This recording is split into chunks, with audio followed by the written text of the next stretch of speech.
tutorial, we're going to use InDesign CC 2020 to create the worst newsletter in the world. And I say that because we're really just doing it to practice how to have objects, how to flow text, how to move things together, how to actually create an InDesign document from scratch. So I really don't want you to concentrate on how pretty it is. I really want you to concentrate on what we need to do.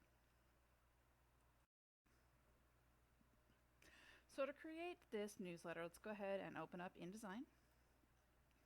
Let's go File and New. We're going to create a new document. Alright, the new document, you can follow along with some of the specs if you miss them in the handout that you can download. We want to go ahead and make these letter pages that are 8.5 by 11. Let's go ahead and make it for print. Let's go 8.5 by 11, which is letter portrait. Let's do 4 pages. Let's make it 2 columns. So it's going to give us 2 columns. Our gutter, which is our space between the columns, let's go ahead and make that 0.25. Let's go ahead for our margins and make them 0.5 all the way around, which is what they are. And our bleed, let's go ahead and set our bleed at 0.25. So we have a nice big bleed there. So you can use preview and see what you're creating. Make sure it's what you want. So I can see I've got my big bleed, I've got my 2 columns, my margins are all uniform. Let's go ahead and say create. Let's do a file, save as. Save as first initial, last name, underscore, InDesign company newsletter. And you should have gone to Canvas or Google and grabbed the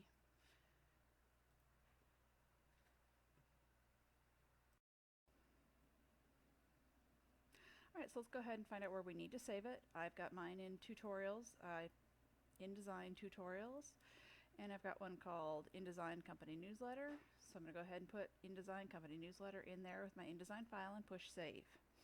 Alright, so one of the first things we want to do is go ahead and set up our master. Let's make sure we're working in the same window. Let's go to Workspace, and let's go ahead and come down to Essentials. So we can see what we've got going on here. All are working from the same place. Let's go to our pages and take a peek at our master. So let's double click on our master, and what we want to do is add some elements to that master. So we want to add a horizontal rule across both pages. So let's start with that. Let's grab our line, and I'm going to hold shift as I drag my line across. Now I've got a crooked line. I went crooked. Alright, so shift, let go of mouse, left go of shift. Okay, I'm going to go here to my properties, and I can now see that that stroke is black. Let's go ahead and make it, I'm going to go ahead and make it red. So I'm going to go here to my color, which is red. I'm going to change my size. We're going to make it 20 points. And let's go ahead and make it Japanese dots. And somehow I didn't change the color. Let's go ahead and change the color. Make it red. Alright, and we can add an effect there. So if we go to Object, come down here to Effects, and let's go ahead and add a gradient feather. So we are going to run that gradient feather across. You can change how that looks with the gradient. Alright, so let's go ahead and say OK. Let's go ahead and put a second header on the other page. Remember, even though they're side by side, these pages act independently from each other. So let's go ahead and another line. Hold shift, bring across. Alright, I've got another black stroke. So let's go ahead and make this one, make it red too. Make it red, make it 20. Let's go ahead and do Japanese dots again. And I'm going to leave this one not having the feather. So that'll be a little bit different. Or, ooh, let's do this.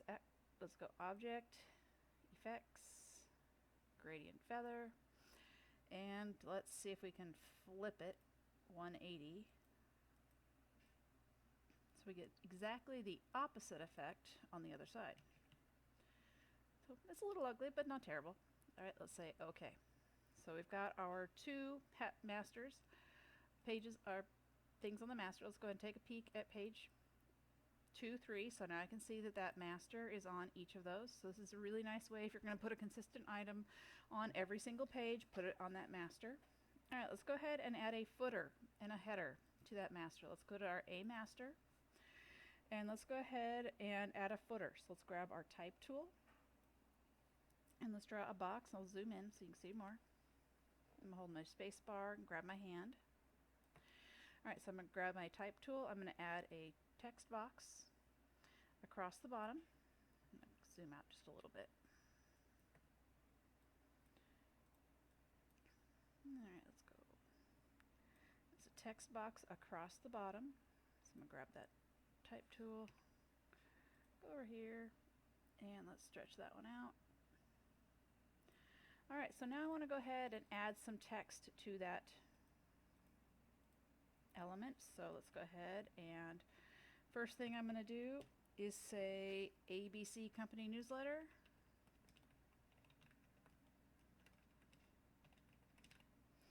And I want to insert an ellipse. An ellipse is 3 periods side by side, but they are actually just a little bit tighter than your standard 3, so it makes it look a little neater as far as things go. So let's go special character.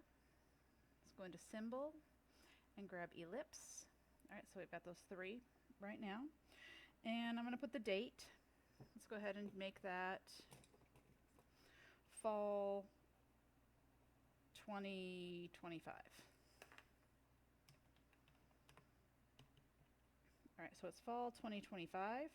And now I want my page number to be over on the other side. So in order to do that, I can either try and tab a whole bunch of times, but that's not the best way to do it. Let's go ahead and go type. We want to insert a special character, which is a other, and we want to do right tab indent. And that's going to push that automatically to the other side of the box. And let's go type, insert special character. Let's insert the marker, which is the current page number. Now what's really cool about doing the right indent is I can change now the size of that box, and it's automatically always going to stick to the other side, which is exactly what I wanted it to do. So that works definitely in our favor. This seems like it's got a few extra spaces on mine. Alright, so there we go. So now I want to go ahead and repeat that process. It's a little wider than my margins. Let's bring it in a little bit. Alright, and let's go ahead and do a second one over on the other side. So we want to add another text box. You'll see we'll get some smart guides popping up, so those little green lines popping up, letting us know exactly where we are. I'm going to put ABC Company Newsletter again.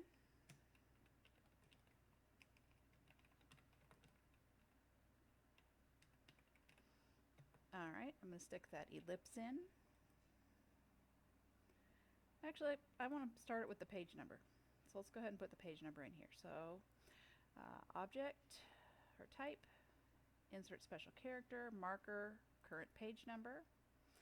And then let's stick that push to the other side, go in there. Let's go type, insert special character. We want to do other. We want to do right tab indent. So we push that to the other side. So let's go ahead and do that ellipse. So type, insert special character. Our marker is an ellipse. And I want to put space before my ellipse. And let's go ahead and put fall 2025. Alright, so now you can see that on every single page we now have that footer, which makes it a lot easier. It's kind of boring. Let's go ahead and play with it. Go ahead and choose any type of font. Let's grab our type tool. Let's go into properties. And you can see you've got a lot of different options here. I'm going to go ahead and choose a different font face. It's totally up to you. I probably have a whole bunch installed that you do not, because I've been collecting fonts forever. So go ahead and choose any type of font that makes sense for you. So because I didn't select the page number, I don't have that didn't change as well. So if I triple click, well, it's not triple clicking. All right, let's go all the way across. There we go.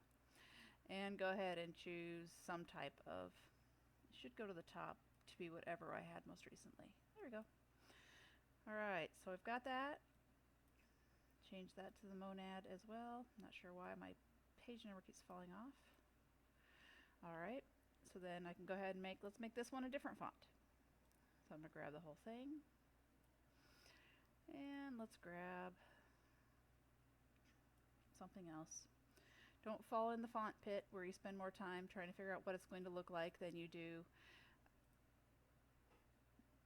putting the actual thing together. That's not our goal here. So our fill right now is black. I can go ahead and change this one to yellow. So we're working on our ugly newsletter. So now if I look at my pages, I can come down here to page 3. Because it is a right-hand page, it's got the yellow.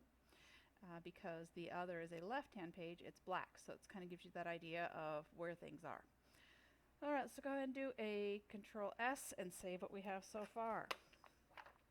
Let's go ahead and go to page 1 and start playing with some items. I'm going to do View, fits Page and Window so I can see the whole thing. Let's go ahead and add a text box at the top.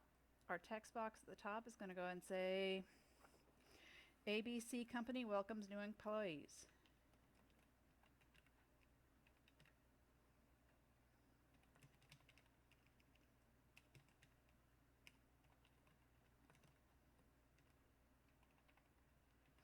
Alright, so I want to do a few things to this. So let's go ahead and select the box, which means it'll change everything in the box at once. Let's go grab our properties, and let's go ahead and what I tell you to do. Let's make it Arial.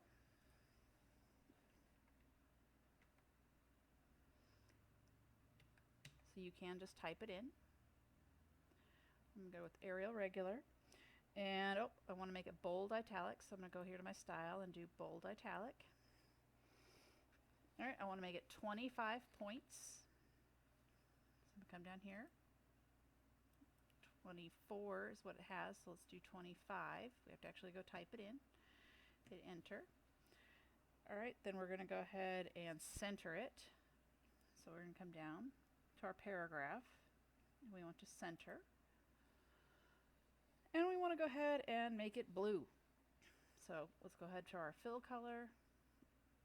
Actually, we want to grab our character color. So we want to grab our type tool. Otherwise, you're going to fill the entire box blue, which you don't want. So let's grab our fill color and make it blue. All right, now you might notice that it's kind of sitting up really close next to the box, and I don't really want that. So if I go to my object, go to text frame options, let's add a little bit of inset spacing. Inset spacing, think of it as bubble wrap inside your box. So it will actually show you, make it a little bit easier for you to see and make it better. Let's go ahead and align it to the center. So it will automatically wrap into those boxes. Don't try and put extra things in it, just makes it harder. Let's go to View. Let's go to, let's see, what do we want?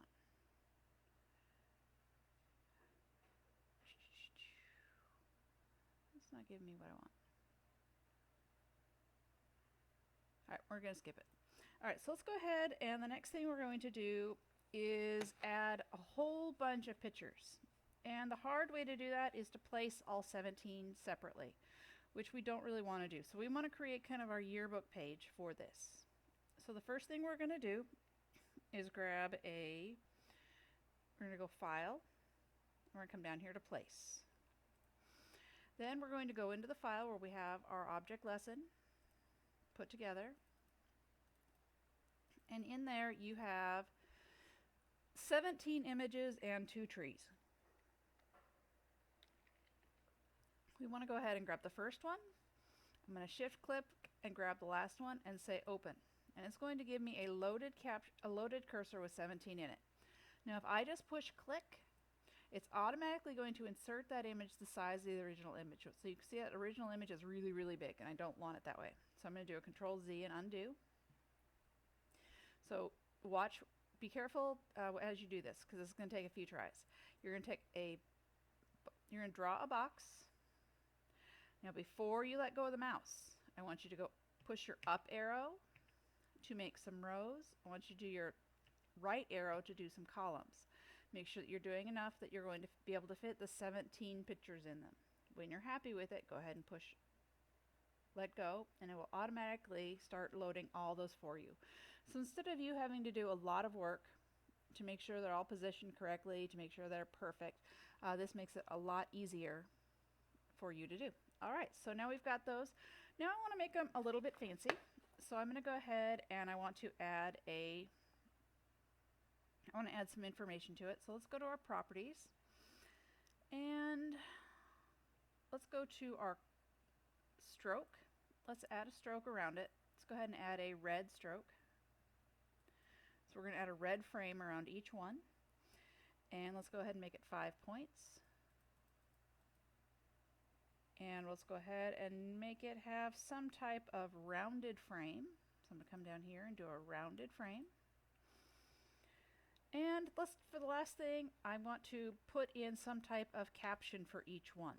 So let's go ahead and add a caption. So while they're still selected, I'm going to go to Object. I haven't done this in a while. I'm sorry, Object, Captions, Generate Static Caption. So it's going to go ahead and whatever that file was named is what it's going to put in as the title for that static caption. So that works well enough for us to just put some placeholder text in. All right, so the last thing we want to do is add a little bit of text here to the corner.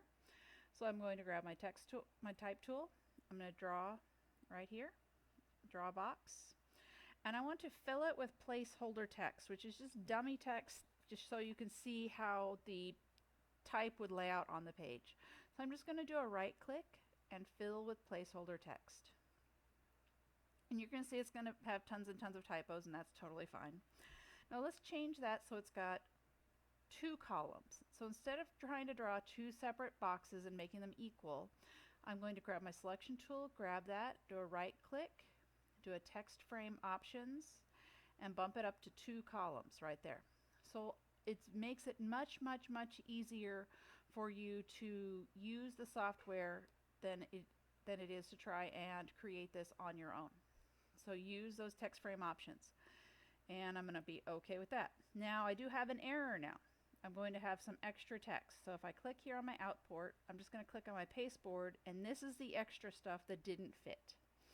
So because this is just a test, I can go ahead and just delete all of that. It'll make it much easier. And delete the box, delete the frame, and we don't have a error now. Let's go ahead and do a Control S to save what we have so far. All right, let's go ahead and go to page 2. So I'm going to go to page 2. We're going to add another headline. So go ahead and grab your headline. And headline for this page is going to be Employee of the Month. All right, let's go ahead and do a few things to it. Let's go to our properties and pick any other font that you like. So I'm going to just pick one. And let's make it bigger, maybe 36 points. I don't love Minion Pro. Let's go ahead and choose something else. All right, so I've got my Employee of the Month, and let's make it bold. So you can kind of see where those up. This one doesn't have that. So I can make it all caps. There's a few different things you can play with. I can make it strike through, which I really don't want to do. So just pay attention to what your properties options are. Stroke, let's go ahead and make it red. Now what's going to happen is that I made the stroke of the box that it was in red. So if I click this to preview mode, you can see that I made the box itself red instead of the stroke. So I'm going to do an undo, switch back to normal mode. So I want you to kind of see what the difference is. So you need to, on the text, if you want to make it a color, make sure it is selected in order to create that look and feel. All right, so I've got my Employee of the Month. Let's go ahead and add some placeholder text. Let's grab our text tool, go fill the whole thing. Let's fill it with placeholder text. Let's do our right click. Oh, right now it's right click. I switched to my selection because it's trying to do all the spell check. Let's go ahead and bump it up to 2 columns. Alrighty. And we want to go ahead and play with a few other things. So we want the first line of every single one of these paragraphs to be indented. But we don't want to do a full indent, because if you do a traditional tab, especially with a column, it looks way too deep. It's way too big. So you don't want to do a traditional tab as you're doing this. So we want to go ahead and use some of these paragraph properties. So I'm going to grab the selection, grab the whole thing so it'll apply to everything. And I want to come down here to character. Let's shrink that up so you can see a little bit more. Shrink that up. Alright, so now you can see a little bit better. And if you're ever trying to find something, look at these 3 little ellipses, it'll help. So if you look at the first, you've got left indent. If you go down to the next one, it's first line indent. So we want all the first lines to be indented, and see anywhere it has a return, the next line is automatically going to indent for that little amount. So it's much easier to use your paragraph styling than it is to use your tabs or something that you're used to using in, say, a Word. So let's go ahead and add a little bit of space before each. So I'm going to go to my pasteboard, go to my object here, and if I have my tooltips, space before, which means I want you to put a little bit of space in between each paragraph. So I'm going to add space before. So you can see it just makes it a little bit cleaner without you having to do a full return double spaced line type of thing, because that's not what you want to do.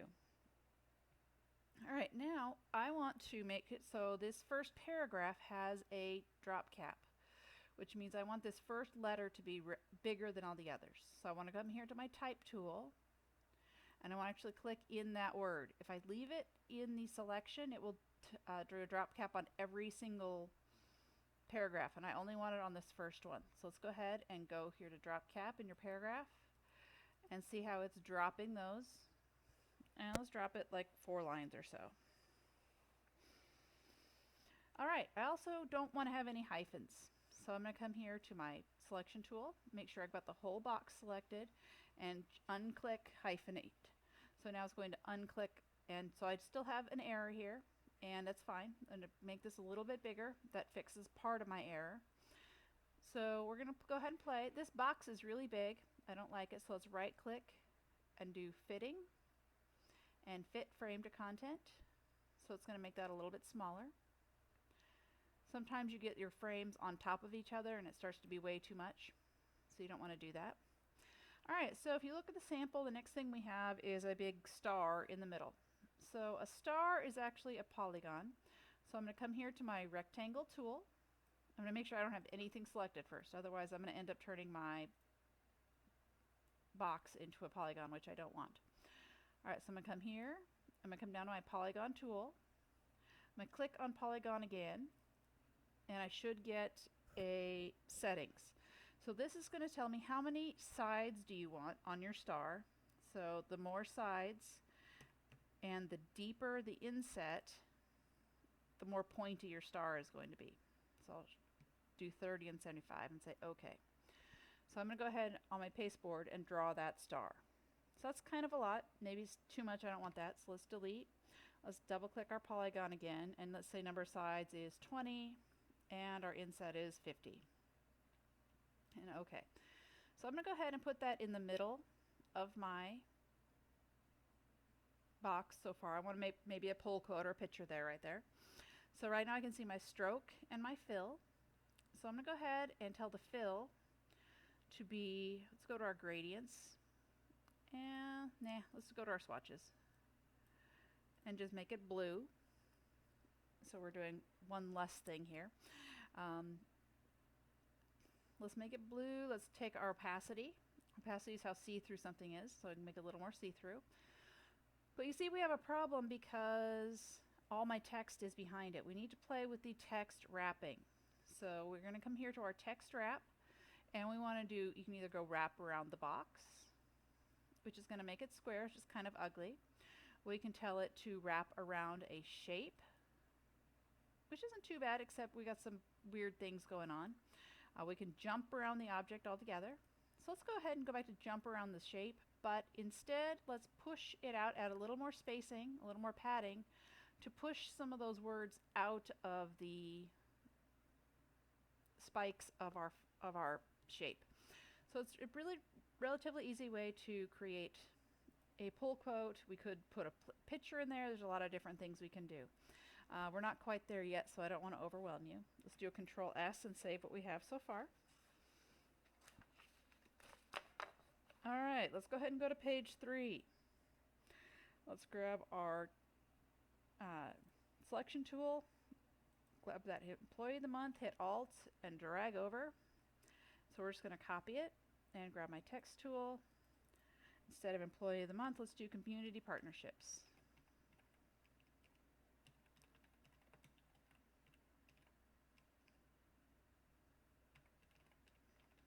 Now you see I've got an error because my text box is not as big as what I was typing. So let's go ahead and do a right click or a selection, right click and fitting, and we want to fit the frame to content. Now it's still hyphenating, which I don't want, so let's tell it not to hyphenate and make that a little bit bigger so it fits. So clearly I can't spell community, so let's grab our text tool and right click in here and correct that. So you want to make sure you've got that dynamic spelling in order to make it look much cleaner. All right, so let's add another text box. Let's make another article. So go ahead and draw a text box. So let's do a right click, fill with placeholder text. Let's grab our selection tool, grab the box, right click, text frame options. Let's go ahead and make this one 3 columns. We don't need any inset spacing, and say OK. Now let's go ahead and make it a color. So because we have the object selected, we can actually go through and tell the fill to be blue. So we're telling the entire box to be blue. We want to make sure it has rounded corners, so we're going to come over here to our shape. Close that. And come here and make it rounded. We can also change the amount of how round it is. So you can play with that element. And now I want to put a couple of pictures in the middle of it. So I want to add our community partnership pictures. So let's do a file and place. And let's go grab 2 of our community partners. I'm going to grab the first 2. So I'm going to click one, shift, click the other, and open. I'm going to get that loaded cursor, and I'm going to draw a whole box for them to go in accordingly. So you'll see that we've got a problem here. This guy doesn't actually fit in his box. So we're going to go over here to frame fitting, and you can do fit frame proportionally. You also have a few other options of fitting as you go. So you want to kind of play with it and decide what you want. Now the problem is he's see-through. Because he's a PNG file, he's see-through. So I need to go ahead and fill his box. I'm going to fill him with white. And let's go ahead and give him kind of a funky inset corner. And let's do the same for this person right here. So you want the blue box, not the gray box as you're doing this. Otherwise you are going to select the wrong part. So let's grab our fill and make her white as well. And white is paper. So if I go here now, go to my fitting, she's fitting kind of crooked in her box, so we can do a few different things to make her look better. So pick the one you like the best. And let's change her corners. Let's go inset here. And all right, so let's go ahead and wrap that text. So I've got this selected. Let's go to our text wrap and go around the edges of that one. Let's grab a little bit of spacing so it's not quite so close. Let's do the same thing with this guy, text wrap, and make it not so close. So what's cool about when you text wrap is that you can then move all these around. So you make it easier on yourself. I'm going to go ahead and add a stroke to this one. Let's go ahead and add a stroke that is yellow. Nice and obnoxious. All right. And I could add an effect. I could add a drop shadow to it if I want to. Make sure your preview is turned on. So I've got kind of a nice drop shadow on there. Say OK. Now with my drop shadow, it's a little too close. So let's move that wrap down just a little bit. So you can see there's a lot of different options. Now what if I want to add a drop shadow to community partnerships? If I try and do it by selecting the text like you would a Photoshop, you can't do the drop shadow that way. You have to select the actual object, go up to Object and come down to Effects, then add your drop shadow. And it lets you play with all those different elements you can play with here. So maybe my size, maybe make it a little different, bring it closer, move it over. So it's totally up to you as to how and where you're going to put that shadow, what direction you want the light to come from. But you see it does give it a little bit of a pop, makes it look a little bit nicer and not quite so flat. All right, so we've done that. So one more page we're going to add, and then I want you, before you finish, to go through and create at least 2 other pages on your own where you're placing some images, where you're drawing, where you are just creating something different. All right, so for this back page, we're actually going to continue some of these articles from the previous pages. So I'm going to grab that type tool. I'm going to click on that out port right here, and I'm going to get that loaded cursor. I'm going to grab my selection tool, selection and loaded cursor. And I'm going to jump that to this page over here. So now I've got that continued from. So I can do that there. It makes it much, much easier. I can now see that I can thread those tables or those options together.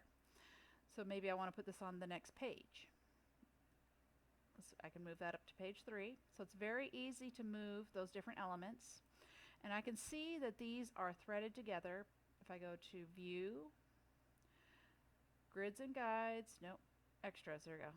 Show Text Threads. It's going to show me where it's jumping that information to. So I can move it back to page 4.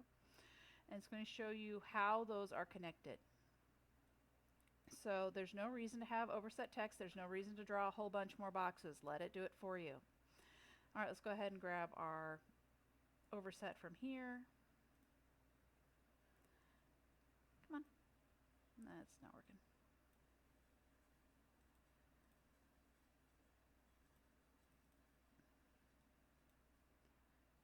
All right, let's try now. There we go. Now I've got a loaded text. I'm going to scoot over. I'm going to stick it right here. All right, so now I want to add even more to this box. So I'm going to go to my text tool. I'm going to right click and let's fill it with more placeholder text. Let's go ahead and make it bigger. So it can be 3 columns in one place and 2 columns somewhere else. Each text box is different.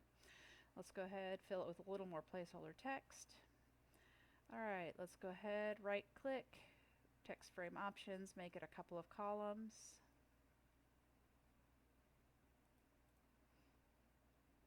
All right, so the last thing I want to do is add that tree.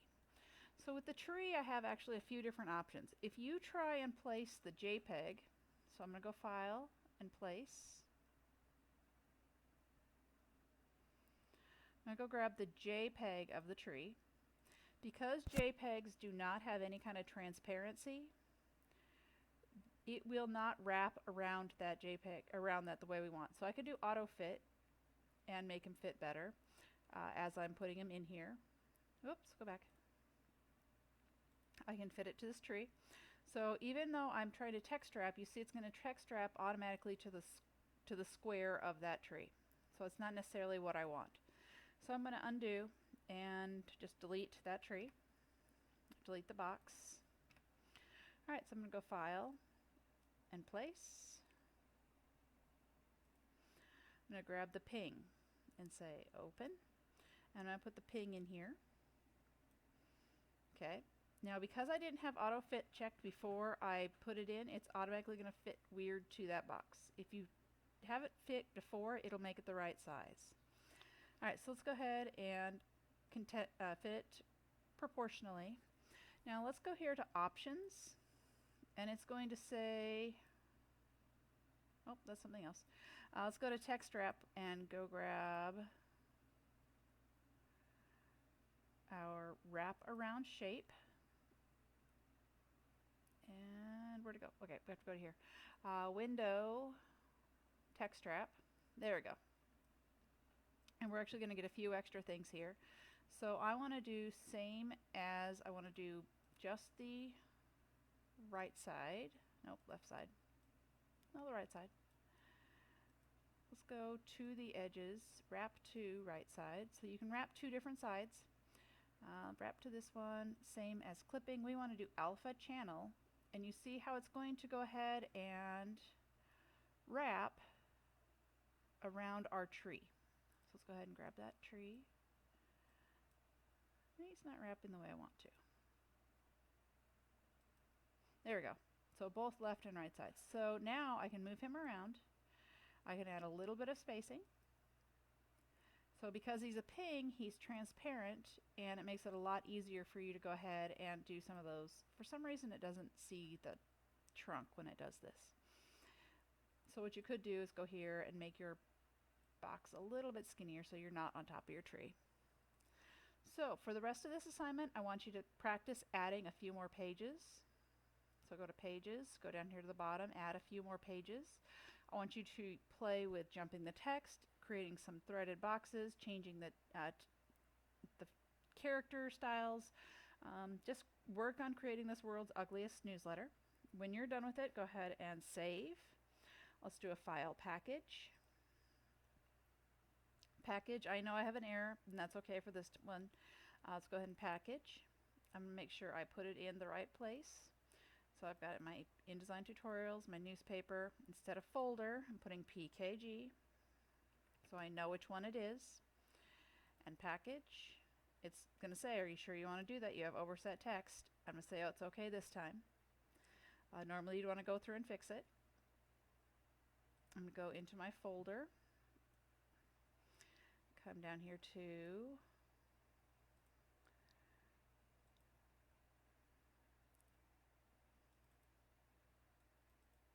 my newspaper tutorial. I've got this one called PKG within package. I've got fonts, I've got links, I've got the 3 files, so I'm good to go. Right click, send to compressed file. You're going to submit that zipped one back to Canvas. So it should have about 6 pages. It should just play with it. Play with putting different words inside. Play with fills. We know it's the world's ugliest newsletter. It's supposed to be. So good luck, and I can't wait to see you come up with.